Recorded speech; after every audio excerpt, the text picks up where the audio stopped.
Bonjour à tous pour cette 5e vidéo de ma collection. C'est une petite vidéo habituelle que j'essaye de faire au moins une fois par mois. Avant de commencer aussi, je tenais à vous dire que comme c'est décembre, donc c'est au niveau du taf, c'est des gros horaires. J'essaie quand même je vais quand même essayer de rester régulier au niveau des vidéos. Et je tenais à vous faire aussi un petit topo de ce qui va sortir prochainement. Donc la semaine prochaine, il y aura West Side Story, il y aura le dernier Mr. Cult, il y aura Spider-Man, Matrix. Kingsman sort le 29, donc ça sera plutôt pour l'année prochaine.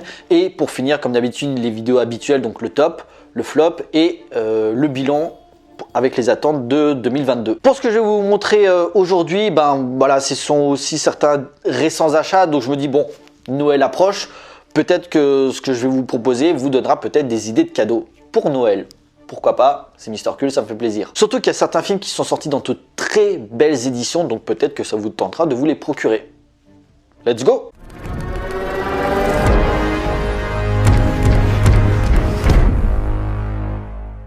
On commence avec une petite vague de Blu-ray là, donc Orange Mécanique. Je suis un gros fan de Kubrick, donc ça c'est sûrement son... Pour certains ils vont dire 2001, mais c'est clairement là, c'est chef-d'œuvre, moi j'adore. Malcolm McDowell dans ce film, c'est une œuvre majeure pour moi de Kubrick et un film vraiment marquant. Rain Man, avec Dustin Hoffman et Tom Cruise. D'ailleurs, je crois que Dustin Hoffman, pour ce film, il a eu 4 Oscars. Je crois qu'il a eu l'Oscar du meilleur acteur. Pareil, la relation qu'il y a entre les deux, donc il joue une sorte de autiste. Enfin, voilà, ça a souvent été parodié, copié, mais c'est génial, quoi. Il compte les cartes au casino, c'est génial. Bref, je vous le conseille, c'est classique des années 80. L'étrange pouvoir de Norman, très très bon film d'animation. Alors moi je l'ai en Blu-ray 3D, mais bon, j'ai pas encore de télé 3D, un jour ça viendra, avec plein de bonus. C'est un très beau film d'animation où en gros Norman il est capable de voir les morts, et en fait il va comprendre très rapidement qu'il y a une grosse menace qui va arriver, et c'est un super film d'animation. J'aime beaucoup, si je me souviens bien, je sais plus comment il s'appelle, celui qui avait fait, c'était à l'origine de Coraline aussi, c'était le même type d'animation. Voilà, ça change un petit peu des productions de Disney et DreamWorks, mais celui-là je vous le conseille vraiment. Si en plus vous aimez un petit peu les films de monstres, c'est un très bel hommage. Le Masque de Zorro, que dire de plus, Antonio Banderas, Anthony Hopkins, génial. Le premier, hein, pas le 2. Double film, parce qu'on parlait de Kubrick, Shining, voilà. Avec l'image, tu vois, avec Jack Nicholson en taré, c'est juste un petit régal. Et sa suite qui est sortie il y a 2 ans, Dr. Sleep, que j'apprécie énormément. Moi, je sais qu'il a un peu plus divisé, mais vraiment, je le conseille, avec Ewan McGregor.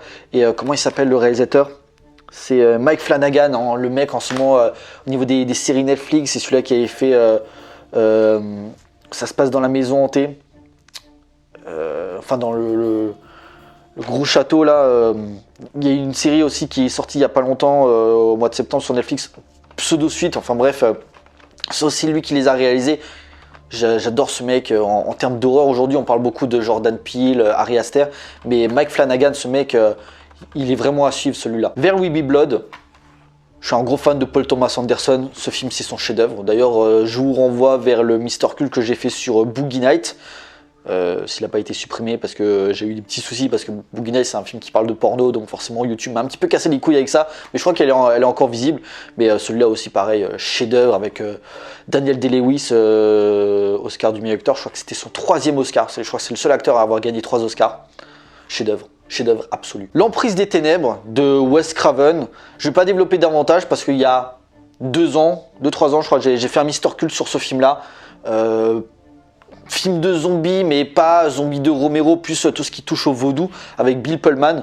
Je vous le conseille, c'est sûrement son film le plus personnel de Wes Craven. En tout cas, quand on cite Wes Craven, voilà, forcément il y a Les Griffes de la Nuit, La Colline à des yeux, Scream et tout ça, mais celui-là on le cite pas souvent, alors que c'est sûrement peut-être j'allais pas dire forcément son meilleur film, mais c'est clairement un projet qui lui tenait à cœur, et vraiment je vous le conseille, celui-là il vaut vraiment le coup. Si vous n'êtes pas convaincu, regardez le Mr. Cult que j'ai fait. En parlant de Wes Craven, le coffret Scream, voilà, moi j'aime beaucoup cette saga, voilà, avec les 4 films. Le premier il reste génial, le 2 pareil, le 3 je sais qu'il divise beaucoup parce que voilà, c'était plus Kevin Williamson au scénario, et le 4 pareil, c'est une saga que j'aime bien. C'est clair que bon, C'est pas la saga la plus terrifiante, mais je sais pas, il y a des sagas comme ça qui ont un capital sympathie, c'est aussi le trio d'acteurs.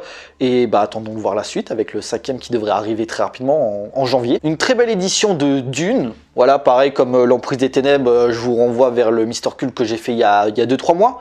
Voilà, je vous avais promis, je me suis dit quand le Dune de Denis Villeneuve sortira, je vous ferai un Mister Q sur la version de David Lynch. J'adore cette version, je sais que pareil, c'est un film qui divise. C'était une édition spéciale 30e anniversaire, donc avec 2 DVD, 1 Blu-ray. Alors donc il y a DVD 1, le film en haute définition, DVD 2, le film en version TV avec 35 minutes d'images inédites. C'était la version qui était sortie en 88 pour la télévision. Et le Blu-ray donc avec le film et tous les bonus, le roman adapté, un roman inadaptable, le tournage, Destination Dune, une interview de David Lynch, même s'il a renié le film, il a beau avoir renié le film, moi je l'adore celui-là, donc voilà, personnellement je le préfère au film à la version de Denis Villeneuve, mais c'est personnel, c'est tout simplement parce que voilà, j'adore David Lynch, j'adore son travail, et Denis Villeneuve, c'est un très bon réalisateur, mais il a une mise en scène qui ne m'impressionne pas, qui ne me touche pas, comme David Lynch. Voilà, pareil, David Lynch, il n'y a pas longtemps, j'en ai parlé sur Blue Velvet. C'est un cinéaste que plus je suis en train de redécouvrir ses films et j'adore. Mais très belle édition, je sais pas si elle est encore trouvable celle-là, mais j'aime beaucoup le coffret, tout ça, donc voilà. Si vous aimez David Lynch, si vous aimez Dune, je vous le conseille. Trilogie Cornetto, voilà, de Edgar Wright, donc avec Shaun of the Dead, Hot Fuzz et Le Dernier Pub avant la fin du monde, bien sûr. Si vous voulez un peu plus de détails, enfin non, j'ai fait un Mister Q sur Scott Pilgrim, mais voilà, j'en ai parlé de ces films-là. 3 claques dans ta gueule, c'est voilà, Shaun of the Dead qui parodie le film de zombies, Hot Fuzz le film d'action et Le Dernier Pub avant la fin du monde qui parodie le film de science-fiction. Bref, Edgar Wright, c'est un génie et voilà, je vous les conseille. C'est même pas je vous les conseille, je vous ordonne de les regarder, c'est génial. On continue parce que je suis un gros fan de Sergio Leone aussi. Coffret métallique, la trilogie du dollar. Voilà, c'était un beau coffret, il est encore trouvable celui-là. Donc trilogie du dollar pour une poignée de dollars et pour quelques dollars de plus. Et Le Bon, la Brute et le Truand. Voilà, 3 chefs-d'œuvre. Si vous aimez le western italien, western spaghetti, même si en Italie on n'aime pas trop dire le western spaghetti, c'est plutôt western italien. Mais voilà, c'est les 3 chefs-d'œuvre quoi. Sergio Leone, c'est le précurseur, c'est lui qui vraiment a réinventé ce genre qui aujourd'hui n'existe plus malheureusement. Mais moi voilà, j'en bouffe du western italien, j'adore ça. D'ailleurs, on va y revenir après. Candyman, voilà, l'original de Bernard Rose, d'après une nouvelle de Clive Barker. Voilà, c'était une édition qui est sortie il y a 2-3 ans aussi. Belle édition Blu-ray avec donc le DVD, le Blu-ray et un bouquin voilà, qui parle un petit peu du film. Plein de bonus aussi, commentaires audio, entretien croisé avec critique Alexandre Poncet, je crois qu'il travaille chez Mad Movies lui. D'autres entretiens, 3 courts-métrages du réalisateur Bernard Rose. Entretien avec l'acteur Tony Todd, donc il joue Candyman, aussi avec Virginia Madsen. Les effets spéciaux, les maquillages, le mythe de Candyman, voilà, très très beau coffret. Je sais qu'il n'y a pas longtemps, il y a aussi le 2 qui est sorti dans une belle édition comme ça. Bon, le 2, je suis un peu moins fan. À voir, peut-être s'il est pas cher, peut-être je le prendrai. Et le 3, c'est une merde. Et le 4, si vous voulez plus de détails, j'ai fait un vlog. Il est sorti quand, au mois de septembre, je crois, septembre-octobre, et que j'avais pas détesté. Il y a beaucoup de choses à dire, mais je trouve que au niveau des suites, je trouve que c'est la meilleure. On continue avec Planète Hurlante, qui est sorti il y a pas longtemps aussi dans une belle édition de Blu-ray, d'après une nouvelle de Philippe Cadic avec Peter Weller, Robocop, Bucaro Banzai, réalisé par Christian Duguay. Alors je me souviens plus trop ce qu'il avait fait. Je crois qu'il avait fait un truc avec un cheval, je me souviens plus comment ça s'appelait, bref, mais il n'a pas une carrière marquante, mais voilà, c'est un film des années 90, certes, les effets spéciaux ont très mal vieilli, mais j'aime beaucoup les thématiques abordées, voilà, en gros, ça se passe dans le futur en 2078, où tu as des opposants entre l'Alliance et voilà, comment on appelle ça, des résistants. Et en fait, ils avaient créé une nouvelle arme qui s'appelle les screamers, des sortes de robots hurleurs qui pouvaient s'enfouir dans le sol et attaquer ses victimes. C'était pas mal du tout. Et en fait, voilà, ces machines vont commencer à perdre les pédales et en fait, ils vont croire que finalement, ils ne sont plus suivis par leurs supérieurs et ça va partir en cacahuète. Mais vraiment, très très bonne science-fiction. Comme j'ai dit, certes, les effets spéciaux font marrer aujourd'hui, mais vraiment par l'univers, par l'acteur Peter Waller, j'adore. Vraiment, je vous le conseille. Planète Hurlante, en plus il y a un humour assez qui est pas mal du tout. Non, je vous le conseille. Le coffret Predator, voilà, avec les 4 films, donc Predator 1 de John McTiernan, chef-d'œuvre. Predator 2, excellent aussi. Pareil, il y a 2-3 ans, j'ai fait un Mister Cult dessus que je vous renvoie si vous ne l'avez pas encore vu, où j'ai dit tout ce que j'avais à dire sur le film, qui est génial, une très bonne suite. Predators de Nimrod Antal, produit par Robert Rodriguez, que je n'aime pas du tout, et The Predator, réalisé par Shane Black, qui a un bon petit plaisir coupable. Pareil, il y a 3 ans, j'ai fait le vlog quand il est sorti le film. Je suis l'un des rares à le défendre, mais voilà, moi j'aime beaucoup Shane Black. J'avais adoré aussi The Nice Guys ou Kiss Kiss Bang Bang. Pareil, j'ai fait un Mister Q sur celui-là. Donc clairement, moi, The Predator, je le défendrai. Il n'est pas parfait, il est blindé de défauts, mais putain, je suis sorti, j'ai trouvé ça fun, j'avais la banane. C'est du Shane Black. Voilà. Il faut être prêt à accepter certaines choses. Mais voilà, si vous aimez Predator, beau petit coffret, vous le trouvez encore celui-là pour pas cher. On continue avec Hostel. Donc Hostel 1 et Hostel 2. Réalisé par Eli Roth, voilà, un petit protégé de Quentin Tarantino, du torture porn. Je sais qu'il y a beaucoup de gens qui ne sont pas fans du torture porn, moi non plus, mais celui-là je les ai trouvés assez fun. J'aimais beaucoup l'histoire, comment ils tournaient ça en dérision et comment voilà ça questionnait un petit peu notre part d'ombre, l'âme humaine qui vraiment pouvait partir dans tous les sens, surtout dans le deuxième. Autant le premier, bon, c'est vraiment assez sombre, mais le deuxième, la deuxième partie t'emmène dans un sentier, tu t'y attends tellement pas. Mais vraiment, le 2, il m'a mis une belle claque. J'ai pas le 3. Le 3, c'est plus Eli Roth qui le réalise. C'est toujours produit par Tarantino. Je sais plus qui c'est qui le réalise, mais je crois qu'il est interdit au moins 18. Il est assez gore. Si j'arrive à le trouver, comme ça, j'aurai la trilogie. Et si vous aimez le torture porn outre Saw, je vous les conseille, le Hostel. Django Unchained, sûrement avec Pulp Fiction, ouais, sûrement peut-être mon Tarantino préféré. Voilà, j'adore casting de dingue, Jamie Foxx, Christophe Waltz, DiCaprio, Samuel L. Jackson. Voilà, c'est toujours pareil, quand Tarantino il s'attaque à un genre, il en fait une œuvre, mais j'adore, clairement. Et on va reparler de Django juste après. Dans la ligne de mire, alors je sais plus qui c'est qui l'a réalisé, nanana. Wolfgang Petersen, voilà, quand même c'est pas n'importe qui, avec il faut le voir juste pour le duel entre Clint Eastwood et John Malkovich. Bon, vous savez, je vénère Clint Eastwood, mais en gros il joue un agent de la CIA, un truc comme ça, et en fait non, il joue un garde du corps, et en fait un nouveau psychopathe qui menace le président, donc joué par John Malkovich, et le duel qui se livre, il est assez impressionnant. Bref, je vous le conseille, très bon thriller d'espionnage. Spider-Man New Generation. J'adore ce film d'animation. Pareil, on parle de super-héros en ce moment, c'est comme c'est à la mode, mais j'adore Spider-Man. J'ai grandi avec ce personnage et voilà, il y avait la trilogie de Sam Raimi, les Amazing, il y a le nouveau avec Tom Holland qui sortira bientôt. Et voilà, New Generation, quand je l'ai vu, mais je m'y attendais pas. Je pensais pas quand on pouvait se permettre des audaces de mise en scène, c'est juste dingue. Je crois que je l'avais vu en 3D. Est-ce qu'il était en 3D? Si, je crois qu'il était en 3D. Je m'étais pris une grosse claque. Et là, il y a une suite là qui devrait bientôt sortir. Je crois qu'ils ont mis la bonne annonce. Je ne l'ai pas encore vu. Je crois en plus avec Spider-Man 2099. Donc j'ai hâte de voir ça. L'étrange Noël de Monsieur Jack.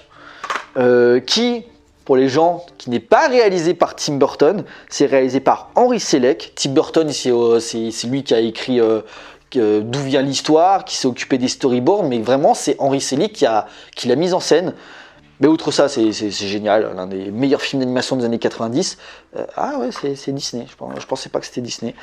Voilà, mélange horrifique et tout ça. Bon, voilà, l'univers très burtonien, ça c'est sûr, je dis pas le contraire.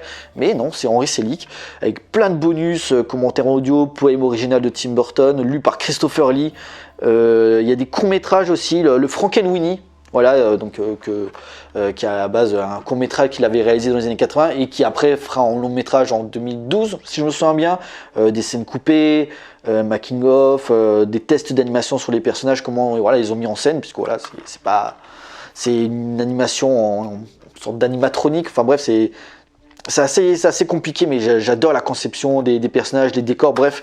Que dire de plus, vous le connaissez tous ce film, donc pas besoin de détailler, mais génial, surtout que en période de Noël, voilà, n'hésitez pas. Bientôt la fin, vous inquiétez pas.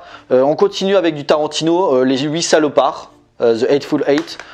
Pareil, comme d'habitude, il tourne avec les plus grands, Samuel L. Jackson, Kurt Russell, mon héros, Michael Madsen, Jennifer Jason Leigh, Tim Roth, bref, voilà, là il te fait un western, mais plus dans la neige, une sorte de huis clos, c'est génial, ça dure 2h45, mais ils pouvaient me faire un film de 4h, moi je suis à fond, c'est voilà, génial, c'est le dernier Tarantino, j'en ai pas beaucoup des Tarantino, je crois que j'ai Pulp Fiction, Django Unchained, Kill Bill 1 et 2, celui-là, ouais, il me moque Reservoir Dogs, Jackie Brown, Boulevard de la Mort, Inglourious Bastard et Once Upon a Time in Hollywood. Pourtant j'ai adoré ce film mais je l'ai pas encore acheté, ça a rattrapé. 3 premiers Jurassic Park, donc Jurassic Park 1, 2 et 3.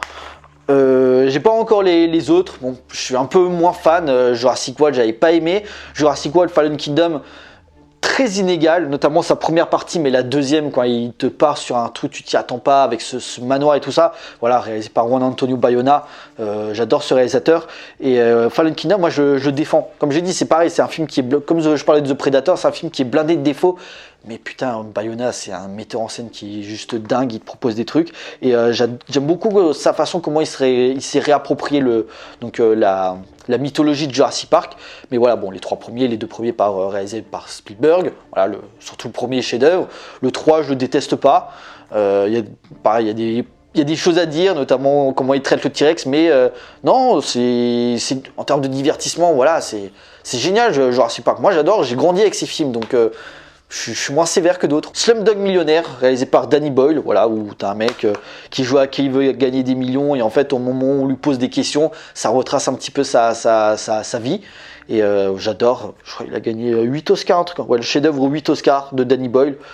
Voilà, la musique, la mise en scène, j'adore comment ça joue sur la temporalité, c'est mise en scène juste dingue. J'aime beaucoup Danny Boyle aussi, bon, j'en avais parlé aussi avec Trainspotting dans mon précédent épisode sur ma collection. J'ai pas encore parlé de Danny Boyle sur la chaîne, ça sera à rattraper prochainement. Massacre dans le train fantôme, que j'avais découvert en 2014 parce qu'au Festival du film fantastique de Strasbourg, Toby Hooper c'était l'invité d'honneur, donc du coup forcément il faisait une rétrospective, donc Massacre à la tronçonneuse et tout le bordel, Poltergeist, et donc il diffusait aussi Massacre dans les trains fantômes ou The Fun House, et donc je l'avais pas vu et j'avais adoré, donc il était sorti dans une édition Blu-ray, et en plus celui-là, donc il y a le DVD, il y a le Blu-ray et il y a la version longue non censurée. Parce que je crois la version originale fait 92, la version longue fait 95 minutes. Bon, il y a 3 minutes en plus, mais je crois que c'est des plans gore et tout ça. Mais ouais, c'est un bon Toby Hooper qui rend un petit peu hommage à tous les films d'horreur, fêtes foraines et tout ça, mais assez gore, assez malaisant aussi par moments. C'est pas son plus connu, pareil.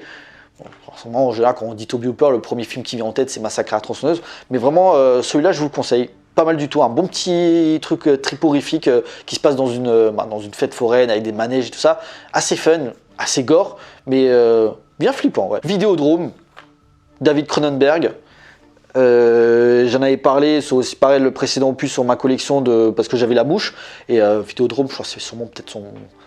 Il y a des gens qui vont dire c'est La Mouche, mais vraiment pour moi son chef-d'œuvre c'est Vidéodrome avec James Woods. En gros, voilà, il joue sur comment il traite la puissance des images. En gros, tu suis un mec qui, je sais plus, je crois, il gère une chaîne pour adultes et en fait il découvre une émission de télé assez diabolique qui contrôle tes pensées et tout ça, et petit à petit, en fait, le virtuel et le réel vont se mêler. C'est assez malaisant. Il y a des scènes quand il sort de son beat, je crois, un flingue et tout ça. C'est très organique. Bon, c'est le cinéma de Cronenberg, mais vraiment, je vous le conseille. Pareil, bon, tous les films que j'ai, en général, je vous les conseille. Voilà, si je les ai, c'est que je les ai achetés. Et si c'est parce que je les ai aimés. Mais vraiment, Vidéodrome, grosse claque quand je l'ai vu. C'était mon père qui m'avait conseillé. Parce que voilà, pareil, mon père, c'est un gros fan de Cronenberg. Et il m'a dit, tiens, tu veux découvrir Cronenberg, tiens, regarde celui-là et tout. Putain, la claque. Vraiment, à voir, absolument. Et enfin, on va finir avec les 2 coffrets. Vous savez, j'aime bien finir en beauté. Déjà, un Django, l'original réalisé par Sergio Corbucci, qui vient de sortir il y a 2 semaines en Blu-ray.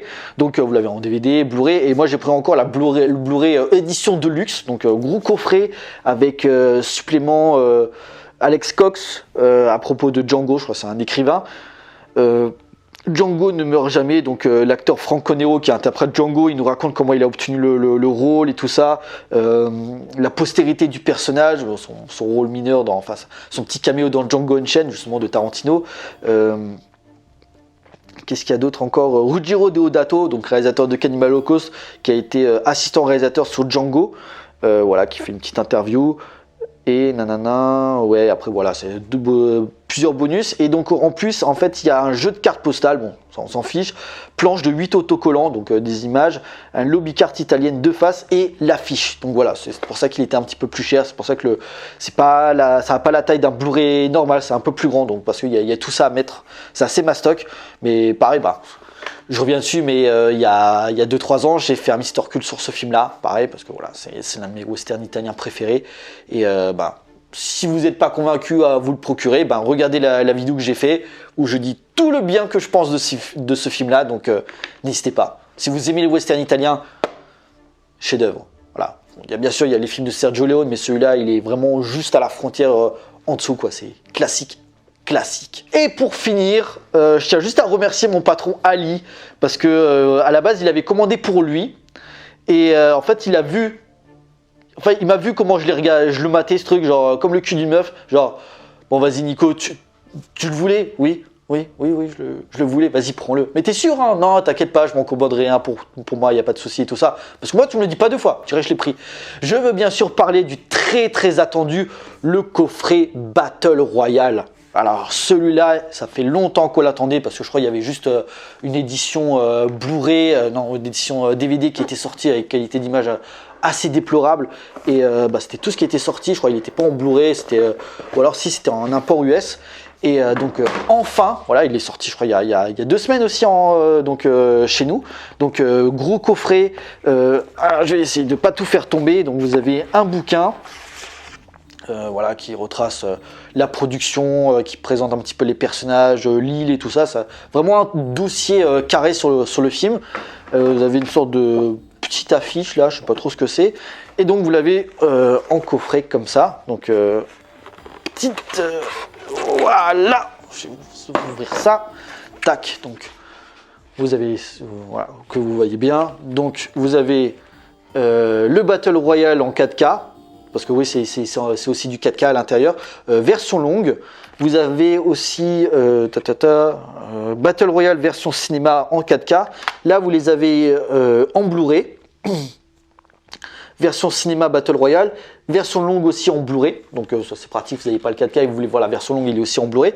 Et donc là, vous avez aussi Battle Royale 2. Ben oui, ça fait partie de la saga, même si je l'aime pas. Et en fait, vous avez donc Battle Royale 2 Requiem, donc c'est le film. Et en fait, je me suis toujours demandé, parce qu'en fait, il y avait marqué Battle Royale 2 Revenge. Et je me suis dit, mais qu'est-ce que c'est que ce truc? Et en fait, j'ai fait mes recherches. Il se trouve que Battle Royale 2 Requiem a eu une version longue, oui déjà il était bien pourri mais je suis pas sûr que ça a arrangé les choses, avec 20 minutes en plus et ça a changé le nom, ça s'appelle Revenge. Voilà, c'est vraiment version longue de Battle Royale 2 Requiem avec 20 minutes en plus.